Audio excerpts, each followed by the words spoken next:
What's up, everyone? Welcome back to the show. I hope you're having an amazing week. And in this episode, licensed therapist Arron Muller, you might know him as the Black Therapist, he is coming back on the show to help us navigate relationships, all those unhealthy stereotypes about men and women in those relationships. But first things first, we got to kick things off with my top 5. And of course, this past weekend, we saw the return of the NFL, so lots of cool stories to get to there. But first things first, let's talk about Colorado. And survey says that get back is truly something serious. The momentum that Colorado would have had if they could have beat Nebraska back to back.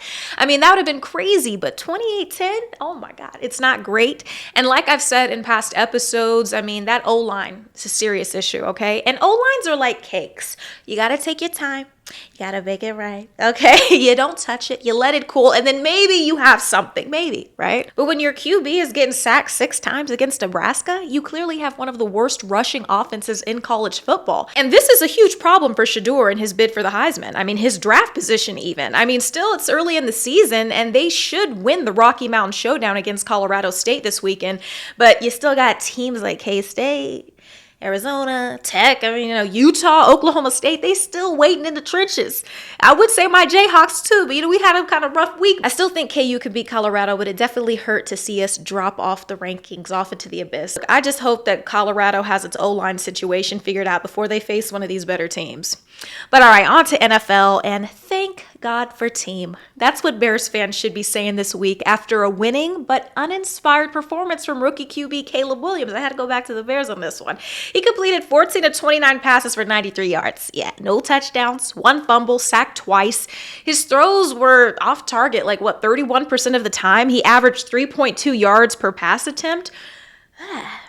But the Bears underlined the definition of team sport when defensive end Daniel Hardy blocked a punt from Tennessee and Jonathan Owens recovered, running for 21 and a touchdown. And it was super cute to see Owens' wife, Simone Biles, just somebody named Simone Biles, tweeting while watching the game during his big moment. And of course, you can't forget Chicago CB, Tyreek Stevenson. He got that 43-yard pick 6. Love to see that.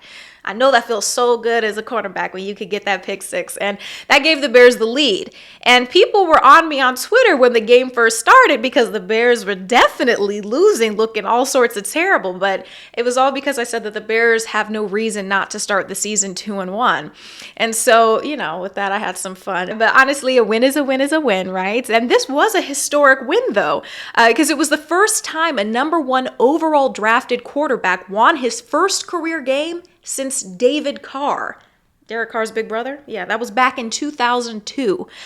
All right, now just for some contrast here in terms of rookie QBs, Washington Commanders round 1, number 2 pick Jaden Daniels looked strong despite losing to the Bucs 37-20. That was a crazy game. He completed 17 of 24 passes for 184 yards, rushed for 2 touchdowns, which was definitely entertaining to see. I mean, he showed a lot of grit on the field, but it was dangerous. I mean, if you were watching, you saw his helmet came off twice.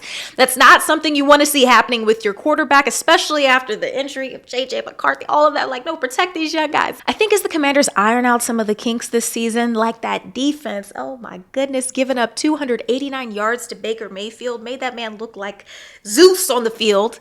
Okay, but seriously, when that chemistry builds, I think we're going to start to see much more passing from Daniels, and that's when lightning is really going to strike. That guy is really, really good out there.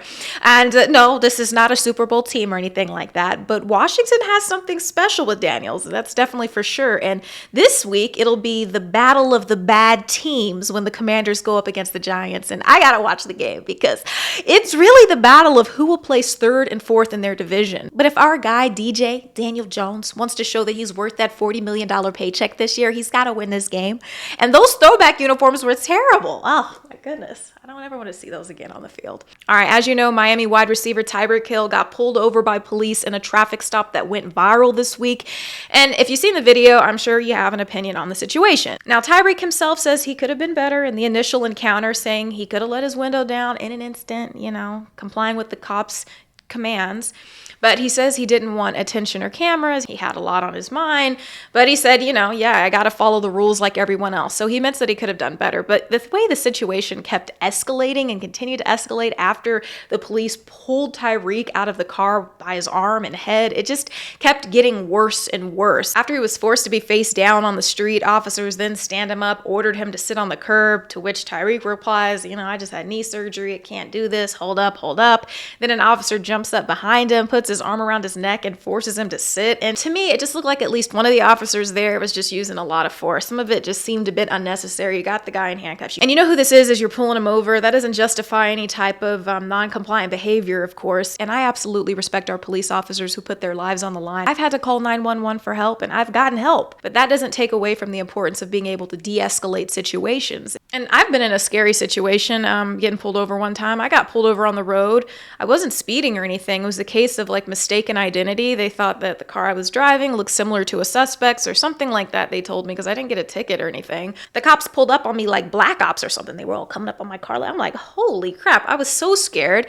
Like I said, I hadn't been speeding or anything. I didn't know what the heck was going on. And, whenever I park my car, it's just habit for me to just take my seatbelt off. So as soon as they got to my car, like, why's your seatbelt off? I'm like, oh, I just took it off. I don't know. It makes me really nervous when I get pulled over. They want my license and registration, but I'm scared to reach for it because, I've seen how this can kind of end up. And I hope we see less of this stuff in the future. But all right, it's fight week in Vegas, and Canelo is going to tap gloves with Edgar Berlanga in his undisputed super middleweight title defense.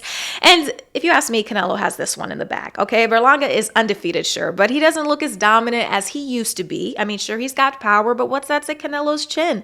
Yeah, Bivol showed Canelo what light heavyweight is all about, but, he's beat big guys. Kovalev, Callum Smith, Triple G. And it always makes me laugh because people are like, Triple G was 40. Yeah, but so that was the third time they fought, and they also fought Triple G when he was 36, beat him. And those ages sound so old to the casuals, but if you really watch boxing, you'd know names like Bernard Hopkins, George Foreman, Mayweather, okay? Pacquiao, Klitschko, Holyfield, they were all world champions in their late 30s, mid 40s. And all because you feel old doesn't mean every elite fighter is old and on the way out at age 30. But anyway, I digress. I know that people would rather see Canelo fight, for example, David Benavidez, and that would be dope. And I think the demand is there. I feel like every real boxing fan wants to see that fight. Turki Al-Sheikh, the entertainment minister of Saudi Arabia, the guy, of course, His Excellency, who's behind Riyadh Season, that's been partnering with fight promotion companies like Top Rank, Golden Boy, UFC. He'd been making all this talk about the Canelo versus Crawford fight. People got excited, okay, maybe he's going to get in there, add more money to the top of all the money Canelo was already going to make, and he'd be able to make it happen, pull it off. And something must have went south in the negotiations because Canelo said he respects everybody, but he doesn't like the way Al-Sheikh talks, saying it's his problem, not mine. And honestly, Canelo is the cash cow, okay? He gets to choose who he fights, and he's earned that right. Crawford jumped up from his last fight against Spence from 147 to 154 to fight and beat Madrimov, and then he'd have to jump up to 168, going up 20 pounds to face off against Canelo. Now, fighters like Shakur Stevenson says TC could definitely beat Canelo. And what we know to be true of Terence Crawford, he's an absolute dog. But the thing is Canelo is bigger. He's strong, and he's got a great fight IQ. It's going to be a fight of styles. But personally, I don't really know why Canelo won't take the fight, though, because it still would bring in a lot of money. And I don't necessarily think fans would hold it against him if he wins and saying, well, duh, Crawford was a smaller guy. Of course it's going to happen. If it's about money for Canelo, I just don't see why he wouldn't fight him. There were even these rumors like maybe next year he'd, fight Conor or something like that. I think Canelo said something like how he'd beat, Conor McGregor. And I'm just like, bro, if you were even thinking of fighting Conor McGregor, and I don't know if he really is. I hope not. And I don't necessarily think Terence Crawford is a gimme for Canelo. Yeah, he definitely would have to have a plan going into that fight for sure, because just boxing with Bud, that's intense work, okay? So Benavidez is the fight boxing fans want to see. Crawford versus Canelo is the fight the world wants to see. All right, guys, that wraps up my top 5. Up next, we're sitting down with the Black therapist, Arron Muller, who's going to talk to us about relationships and help us navigate through all of this podcast chatter, all of these TikTok therapists and everything that's going on. All right, I think you're going to enjoy this one. All right, guys, I had to bring him back in. We're here with Arron Muller, licensed clinical therapist and social worker. And so we got to dig a little bit deeper. What's going on, Arron? What's good? What's good? Demetria, glad to be back. It's so good to have you on the show, and you're needed now more than ever. I feel like with all of these different relationship podcasts and all of Yeah. these so called experts on TikTok, it sounds like there are a lot of hurt people. Some of the advice is good, right? But Yeah. then there are a lot of people out there who are giving kind of scary tips to people who are in a lot of pain. Aaron, can Yeah. you kind of just walk us through what you see going on? Absolutely. And there's nothing wrong with wanting to help people. I just think it's important to be mindful about where the information is coming from. If it's coming from a place of harm, of hurt, right? And you could be harming people, right? You haven't really worked through your stuff in a healthy way. You're just giving, advice based, well, this is what I experience, and nobody's good and people are bad, and giving that. And that could be very harmful to someone who really needs some helpful advice. And the thing is that people will attach to unhealthy things, especially if it in an unhealed place, right? So they'll attach to that hurt even more and kind of further reinforce, what, people ain't no good, or whatever the Right. case may be. So also, it is important just to be mindful about that, because from a clinician or from someone that, even a friend that can look, from all angles, could kind of give some scenarios or possibilities, or even give, like, how about you turn it inward, right? And that's part Yeah. of what I, as a clinician, what I do is I turn a lot of my work inward, and so that you could be introspective, as a part, what part you played in that situation, right? So that you kind of learn from it and learn about yourself, because it's transactional, right? So it's not always one sided. You know what I'm saying? So even if the part you played was being an enabler, you played that part, Yeah.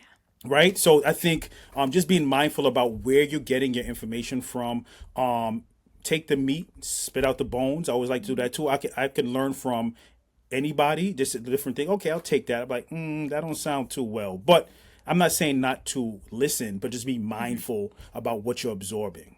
And I think it's hard to do that when you have never heard a professional opinion before, right? And so Right. I feel like if you, for example, want somebody to confirm how you feel, you might find things that defend your point of Yeah. view rather Yeah. than challenge it, where a Yeah. therapist would do that, like Yeah. you're saying you would. Absolutely. So it's so easy too, right? So I always give this scenario. You know that person you could call when you're about to get it popping, right? That friend's going to say, yo, I'm about to put on my sweatpants, right? Yo, we out, right? And then there's a friend that's the voice of reason, right? It was like, well, really think about that, right? You don't want to call that friend when you're in the heat of the moment. When ultimately that's the friend that you need to call to kind of allow you to sit, reflect before you make a decision.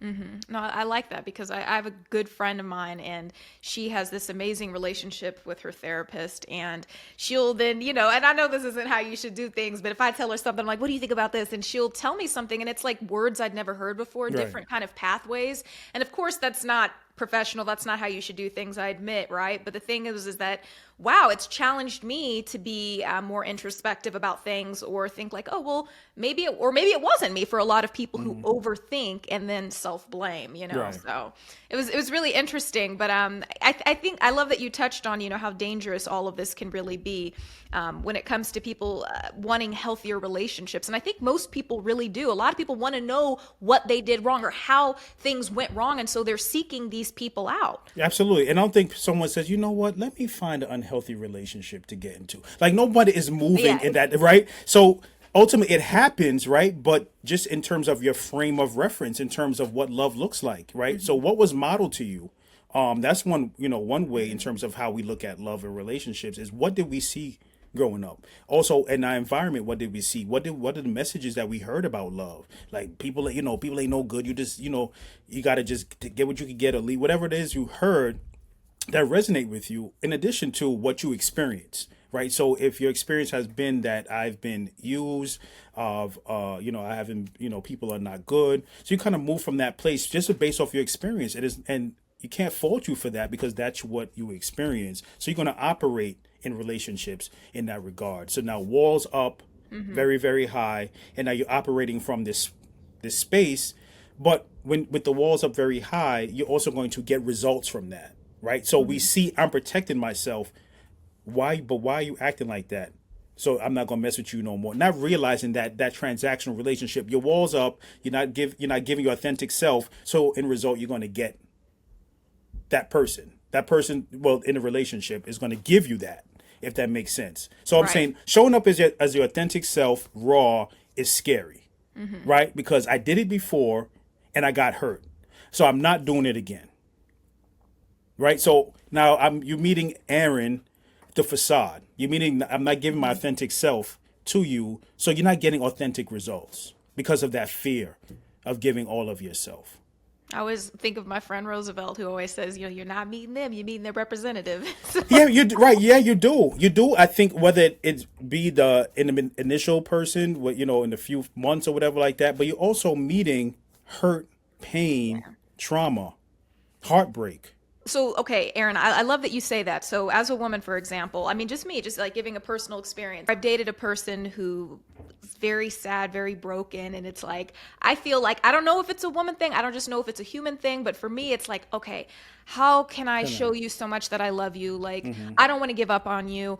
I want to be there for you in any way. And, I want to show you that all these people in the world, aren't necessarily bad. I'm not bad. So not everybody can be bad. And, you kind of get caught in this loop of like, I want to show you that I'm good and other people are good too. If I love you enough, maybe I can get all of this to change. And I Yeah. think a lot of other women and men too, but a lot of women really get caught in that loophole. And I don't know if it's a hero complex. I don't know what it Yeah. is, or if it's just genuine love. Like, when do you say, okay, that's it?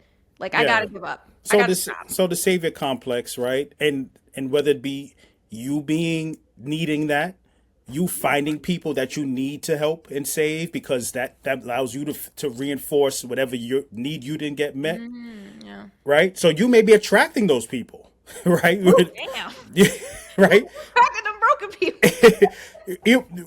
But it's meeting your need, right? Yeah. It's meeting your need that I feel validated, I feel needed. I'm going to change them because that's what I do. I'm the savior. I'm the saved person.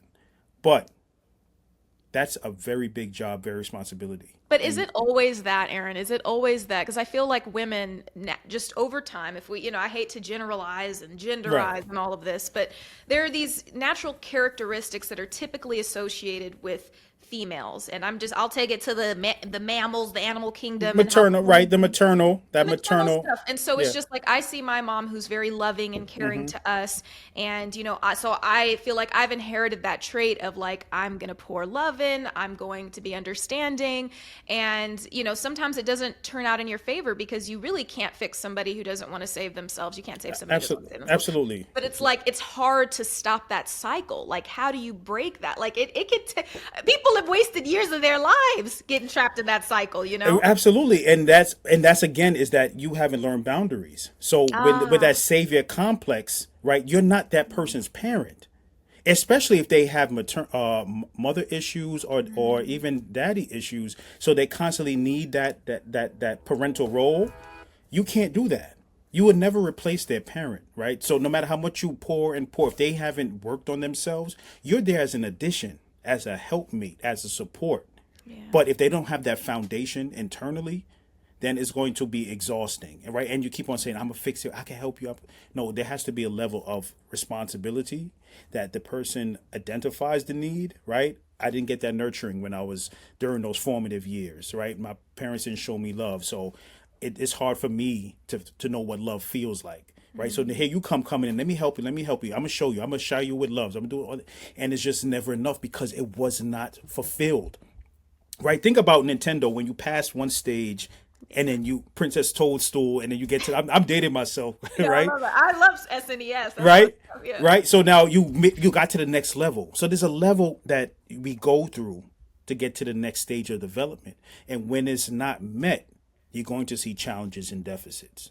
Right? And It's now we so trying heartbreaking. it Yeah. and it's sad, right? So that's, so we have a lot of adults that are still children emotionally. Ooh, you saying some words over here, Mr. Black Therapist. Hold up. No, yeah, it is, and that's why we see this upsurge of mental health and people really recognizing that wow, I've actually learned or I've, even not my fault, some unhealthy behaviors, and Mm. it's not working for me personally, right? It's not working for me professionally, because we bring those things into whatever space we're in. It's really horrible, and I feel like it's at the root of a lot of these problems between men and women. It's like the women never know when to just let go. The men are not necessarily working on themselves. Obviously, I don't want to generalize, but it just seems a lot of what you see is that kind of traditional back and forth. As a woman, I feel like we've been socialized to have this idea of like, you got to be the ride or die. Like, you got to be there through thick and thin. You're taught to give, taught to, and not even just financially, sometimes all of yourself, all of your heart. And there's nothing wrong with that, but there's still ways in terms of, nah, I can't do that, or I have to set limits, because there's boundaries and limits in terms of, I can do this, but I have to allow you to do that. And even just saying that, I'm here supporting you, but you have to take this on your own. Yeah, I love that because a lot of women I feel like will pour into someone else's cup, but it's like who's pouring into theirs? Like, Yeah, right. And you neglect yourself, right? And it's all in the name of love, and that's great and all. But love is also allowing and giving people the autonomy and the tools, whether they go to therapy or supporting by boundaries, that no, I can't do this. I love you, but I can't do that, and that's hard, right? Because yeah, when we say love, love means all of me, right? And all of me means I have to protect myself. yeah. Help love you, relationship, even spouses, right? You have to there's a level, it's just in terms of like everybody has to have that wellness piece in order for the relationship to prosper. It takes two, they say. It it, takes two. it takes two. And I also add, just in terms of parenting, right? So you want your child to learn how to walk, like you're teaching them how to walk, right? And now they start to walk off, right? Because that's is a challenge, right? You may have to get PT or OT if your child is a certain age and not walking yet, Yeah. right? So the same rules apply. If you notice, if your partner is not walking yet, you find out support, you find out services, right? And Hmm. they have to go. So you have to physically take your child. This is an adult.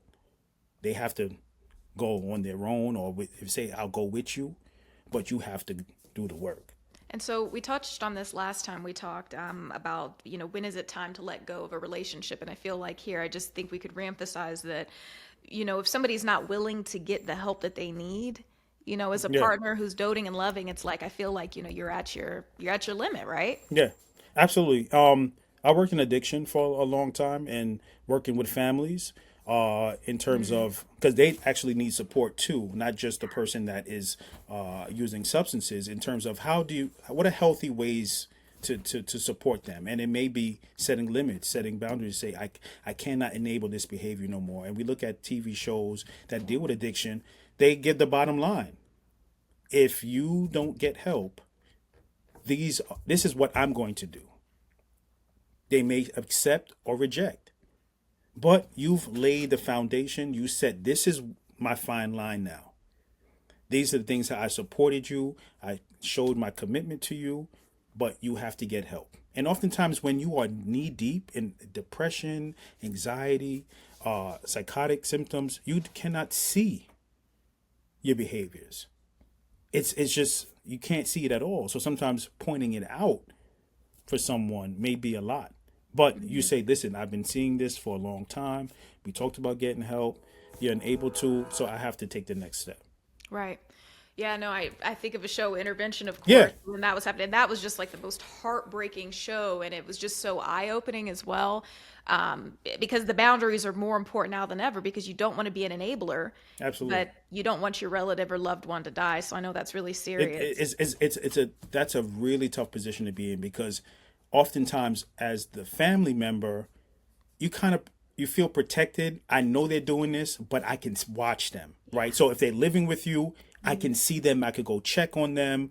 I know that even if they go get it for them, I know where they're getting it from. So there's so many layers in terms of like, I have to protect what's out of control, and so I have to have some control out of this uncontrollable situation. I want to toggle back to the female male dynamic in relationships as far as it pertains to the TikTokers and podcasters, because another common theme you'll see along these folks is this idea of masculinity versus femininity, and saying maybe, for example, a woman is too masculine. She's operating in her masculine, and that's why, she's no good for you, bro. But as a woman, when I hear things like that and I hear about a masculine woman, I don't know if they're talking about, oh, she has, a six-figure crazy income. Like, I don't know what, because that's traditionally associated with men. But how I'm interpreting a lot of this is to mean that maybe she doesn't feel safe around you, right? And so she doesn't feel as a man that you can necessarily take responsibility or take charge. I don't know if that's fair,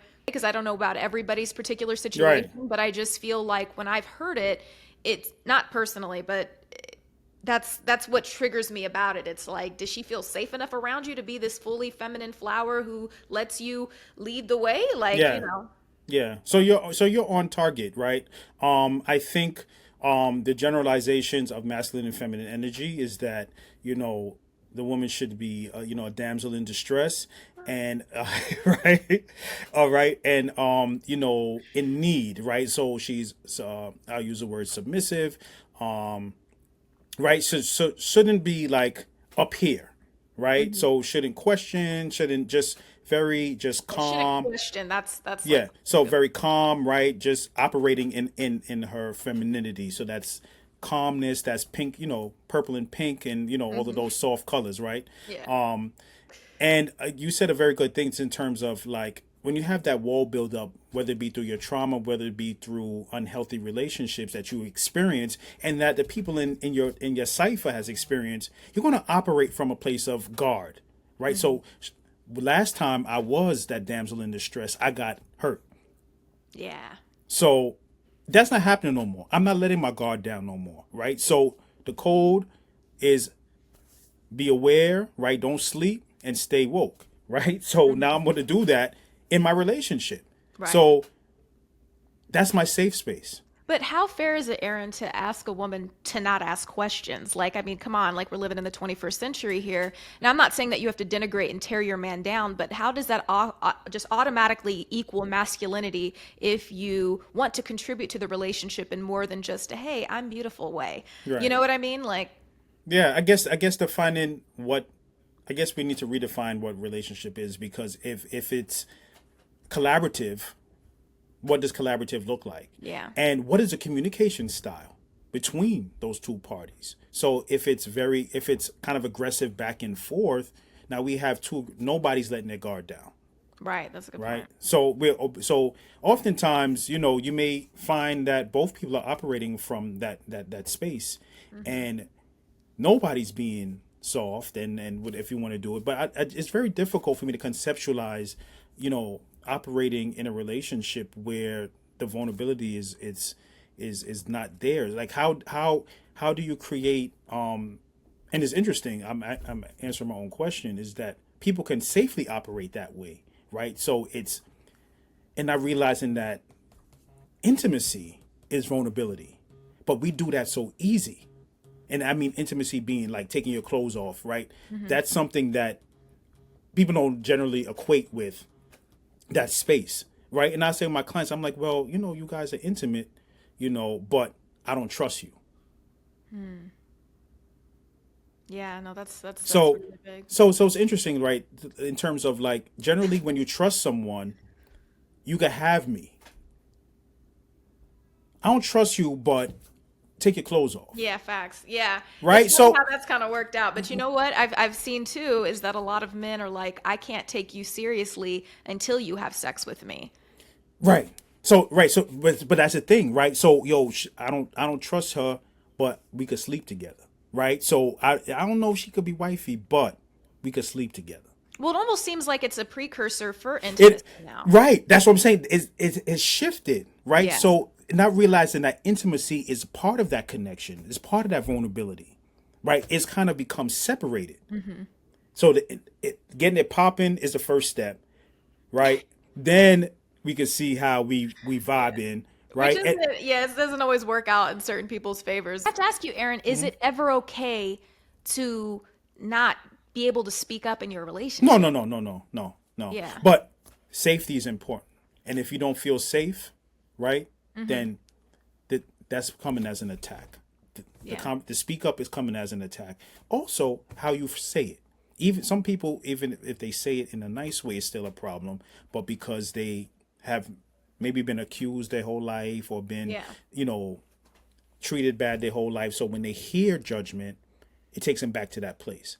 But oftentimes, you know, it's generally the tone what people respond to. It's not even the message, it's the tone. And I see that a lot in terms of when I do couples counseling. So spend a lot of time focusing on how you're conveying something to someone and how can you create that dynamic in relationship, create that language in relationship in terms of Yeah. code word. If I need to share something, can safe space, can we say something like designating times to have time to share dialogue in a healthy way. Also, the art of repeating back, what did you hear me say? Because my environment Mm. and my trauma, oh, word, that's what you said. It was no way near what the person said. But we're Yeah. coming from a place of hurt, we come from a place of harm. We're hearing the bad parts, or we're hearing what we want to hear. So the art of, babe, can you tell me what you heard me say? That's a skill I give couples because that allows you to actively listen. Because we're listening to like you like bet. You talking, you ready, right? You ready to respond and not ready to really listen. Yeah. No, I love that. Like, what did you hear me say? Like, Yeah. that is so. Yeah, and right. So you'd be like, so babe, I really care about you. But I'm really concerned about XYZ. Yeah. You're right. You're like, all right, babe. So what did you hear me say? That's major. That's like groundbreaking right there. Yeah. Because that is so true. Because people really do run off and they take what they think you said, and that becomes the whole narrative. They take the last word what you said and run with it. Even like, did you forget everything else?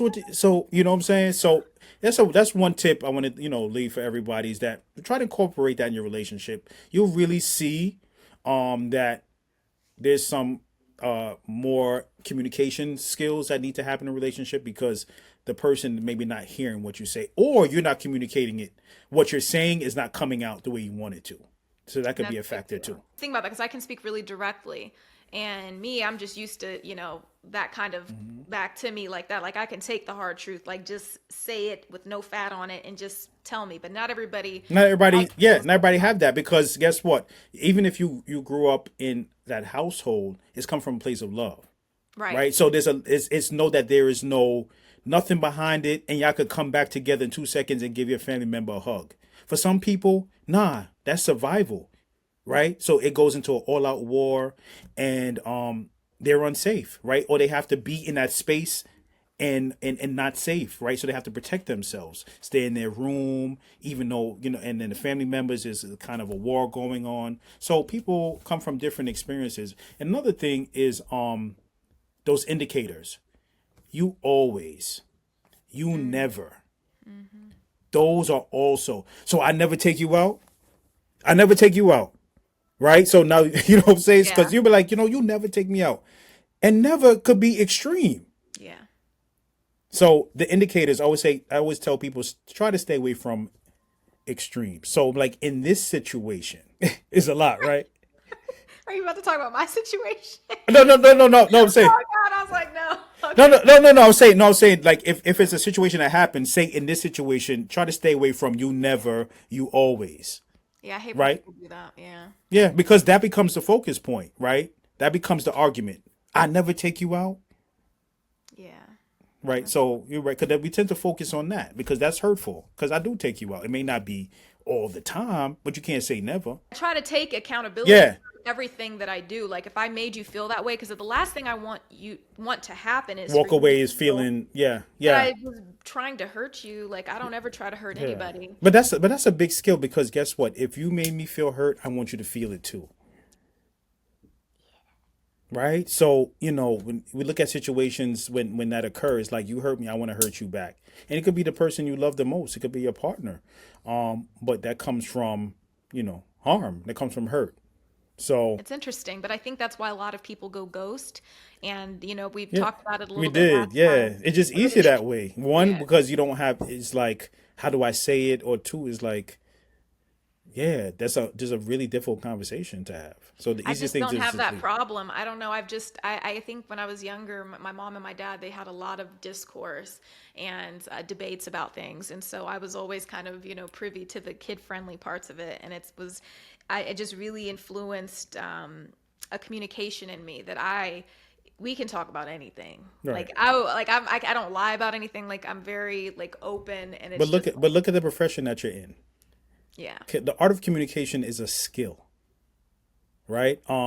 That's why there's communication majors. Learn how to communicate, articulate. There's a whole skill behind that.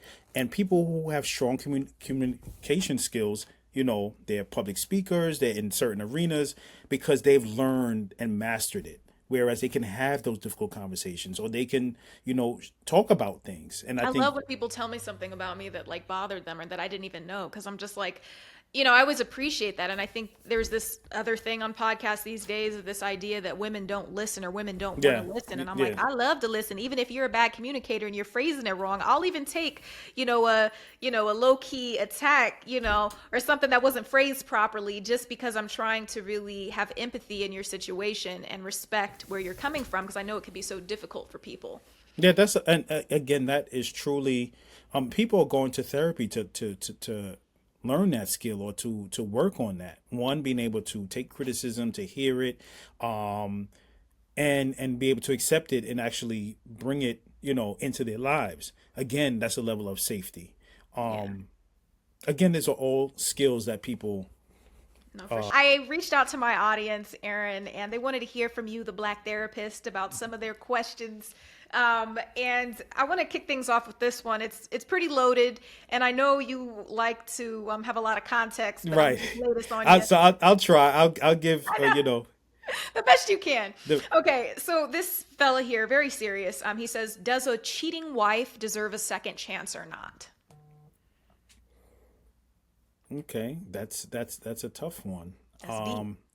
I think I think going to therapy, marriage counseling, and doing individual work kind of help him work through what occurred and what happened prior to that. Because the Mhm. cheating was only kind of the outwardness of the discord that they were experiencing. So what led up to that, right? So marriage counseling to address that, to address the hurt, right? And then how can they repair that? And also his individual, if he's not in therapy, individual therapy, kind of process that, how it feels to you, and what are the pros and cons of staying, Yeah. right? And what would life be like if you were to say, you know what, I can't do it anymore, and I need to move forward. So again, there's some therapy work to process that. 100%. What about this person here? He has a question about men and the lack of confidence some might have because of their height. For example, if you're a short man, this guy says, I'd like to ask a therapist about that lack of confidence because a lot of women only see height instead of understanding genetics. So it sounds like this is really bothering him. Yeah, and that's tough. I think owning, how do you own certain things that you can't change about you, right? And I think people are attracted to confidence, right? So if you're coming slouched and things of that nature, that can also play a part into it, right? So if you walk up to him like, I know I'm short, right? Start that's your opening line. I'm not saying you do that, but I think a level of confidence that comes with that they wouldn't care about your height. The person that's for you, right? They look at you Right. as a person, and that they would just operate from that place. But I think it starts within, building that confidence, right? So how can you improve that? Yeah. If especially if they're gonna sense if you have a problem. Oh, 100%.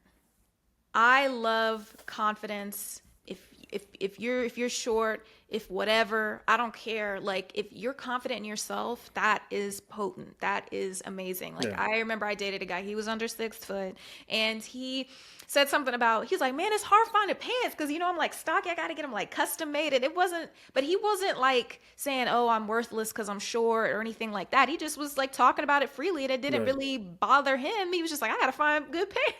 And I'm Right. like, I feel you. I'm kind of thick and short too. So it just, I like when people embrace who they are. Yeah. But if you lead with that, like It could that, be it could be a turn off. Yeah, for sure. it's a real turn off. And there's nothing more beautiful than somebody who accepts themselves. And it's like, if you approach somebody who doesn't accept you, like that's a problem with That's them. that's on you, right? You know? Yeah. All right. So we talked about empathy a little bit in this episode. And so this person wants to know how they can become more empathetic. Ah, right. So there is an innate piece, right, which in terms of like you feel for someone, you kind of put yourself in their, that's what empathy can, put yourself in their shoes, Right. right? So I think having more conversations, talking to people, engaging, active listening, asking questions when you meet, right? Not that superficial level. So if you ask someone, "Hey, how you doing?" Really ask them how they're doing, and get a response back and engage in dialogue. It comes from connection with people. It comes from feeling for them, right? So again, you got to look within yourself as to Right. where's the block in terms of the empathy piece. But it's difficult. That's something you can really pick up from Costco or something. You Yeah, have yeah, to, right? yeah. It's Empathy right, today. right, right. But I think it's dope that they want to work on it. Yeah. But I think it's really important to kind of one assess: can you do that? Can you Yeah. put yourself in someone else's shoes and really feel what they're going through? Or you be like, man, that's their problem. You know what I'm saying? Get with Yeah, it, I mean, right? that's always the golden rule. It's like, I think it root stems from that. It's like, you wouldn't like it if somebody did that to you. So can you imagine yourself in that position? Now, can you somehow kind of, you know, have some little connection there with Yeah. what they're going through? I don't know. This person here wants to know, they ask, how can I find someone to love being autistic? Right. So it depends on what state you're in. There's a lot of programs, day programs, and things where you can find, like minded folks and people with the same interests and stuff like that. So I would consider doing that because everybody could find love.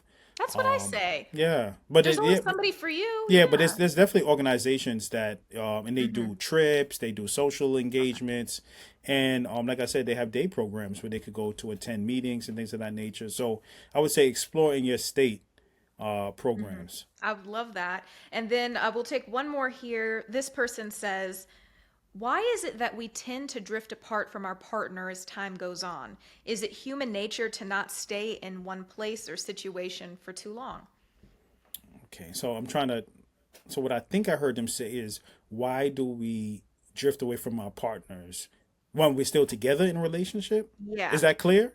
Yeah, yeah, yeah. Uh-huh. Because then the next guy was like, yeah, I've been in a marriage for 13 years. And I'm just like, I guess these two guys feel kind of like they're Connected. drifting away from their Okay. partner. All right. Good. Yeah. So I talk about that a lot, right?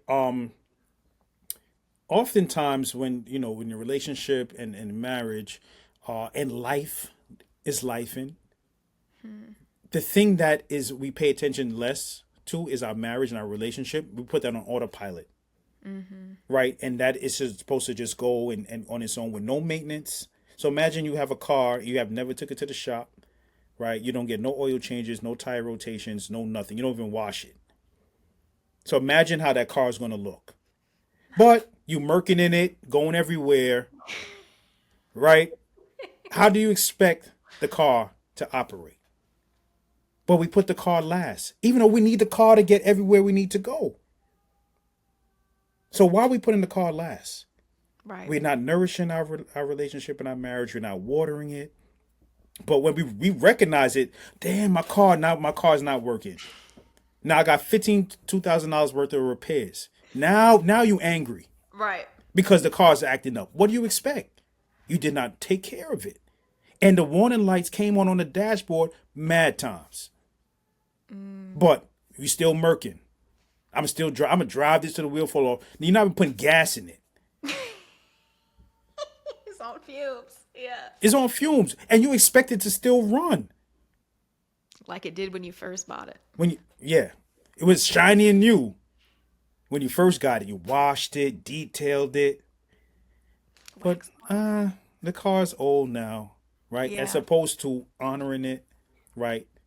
Making sure it's pristine condition because I really wanted this car so bad. I prayed for this car. I sought you out at the club, right? Or I was Yeah. calling you, texting you, whatever like that. But eh, because with other things become priority. I love that. That's a good analogy. I'm sure he's going to like hearing that. About social media, quickly before I let you go, if there and if there was anything else you want to add, for sure, Aaron. But this person had mentioned that how long should I stay off social media so that I can enjoy life again? And so I know that there's some like sarcasm in that, but I think there's a reality to it too. Is we spend so much time on social We media, do.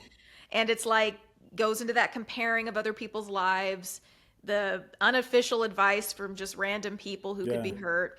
Yeah, I mean, how do you kind of take a break from all of that? I think setting a Yeah.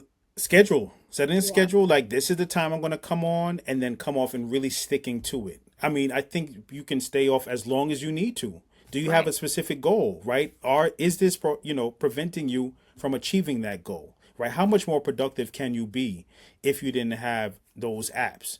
And I Hmm. think it's really about setting those limits and really about really sticking to it. Yeah, so you got to police yourself, right? And what works Yeah. for you. Maybe you say, you know what, on Sunday is my down day. I'll check my my Facebook messages, whatever like that. I'll scroll for. The phones tell you when to log off. You They have to do. have that self-control. It is really about self-control. Mhm. And sticking to it. I've heard a lot of people that has gotten off of social media and really found life again and Mhm. really like operating in the present moment. Because that's another thing, Demetria, before I go, is that we're not operating in real time. We're not present.